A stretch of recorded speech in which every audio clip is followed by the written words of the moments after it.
Nima edi? Sizdan so'rab chiqamanmi? Dadasi, Laba onasi. onam uylarni kanalizatsiyasi buzilibdi. Tanish santexnikingiz yo'qmi? Shunaqa demaysanmi? Yuragim yorildi. Hozir hal qilaman. Aka bir. Aka. Sanda santexnik nomeri bordimi? Beraverishmi? Ha, bordi aka, rosa chavraman. Dadasi, Laba onasi. uyda ishlar ozgina ko'payib ketganda bolalarni bog'chadan ola olasizmi? Bo'lsa ishlaring qilur. Hozir bolaga iltimos qilaman.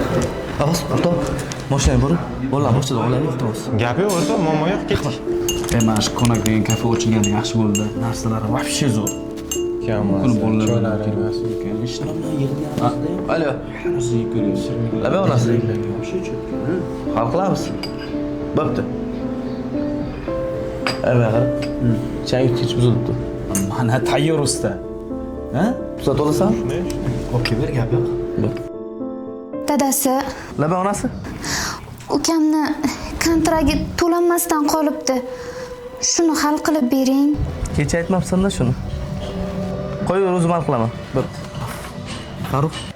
Ana qaynukani kontrakt to'lanmay qolibdi, shuni sanda bo'lsa berib tura olasanmi? Men seni bir haftada qaytaraman.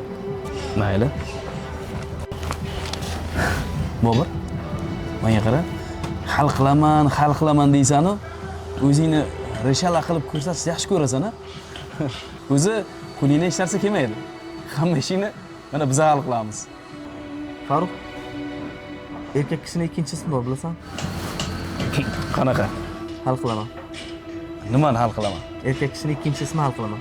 Erkak kishiga onasi, opasi, singlisi, ayoli kim qanaqa muammo bilan telefon qilishdan qat'iy nazar hal qilaman deyish kerak. Biz erkak kishimiz. Agar biz hal qilib bermasak, ular begonaga borib iltimos qilmaylik, to'g'rimi?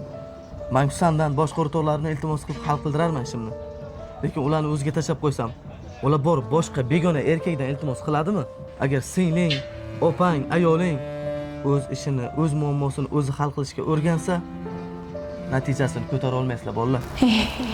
O'zi qachon hal qilib bergansiz? To'g'risini aytsam, ayol kishining fitrati shunaqa. Bir marta, ikki marta, uch marta aytadi. Qila olmadingizmi? Yoki muammoni o'zing hal qil dedingizmi? O'zi hal qilishga o'rganadi. O'zi hal qilishga o'rgandimi, sizni hurmat qilmaslikni boshlaydi. Sizdan so'ramasa ko'chaga chiqib ketishni boshlaydi. Sizni oyoq osti qilishni boshlaydi. Odam o'rnidan ko'rmaslikni boshlaydi. Bu uyda o'zim erkak, o'zim ayol bo'lsam. Bitta nozik masalaga e'tibor bermaymiz. Ajrashish, ichki nizo, urush chanqish, oilaviy muvozanatni buzilishi ayol kishi o'z vazifasini bajarmasligidan, erkak kishi o'z vazifasini bajarmasligidan kelib chiqadi. Bolalar, hamma narsani o'zimiz hal qilishimiz kerak. Ayol kishiga tashlab qo'ymasdan. O'zim hal qilaman. Baribir qo'lingizdan kelmaydi-yu.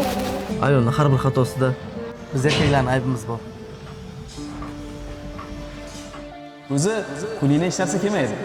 Hamma ishingni mana biz hal qilamiz. O'zingni reshala qilib ko'rsatish yaxshi ko'rasan-a?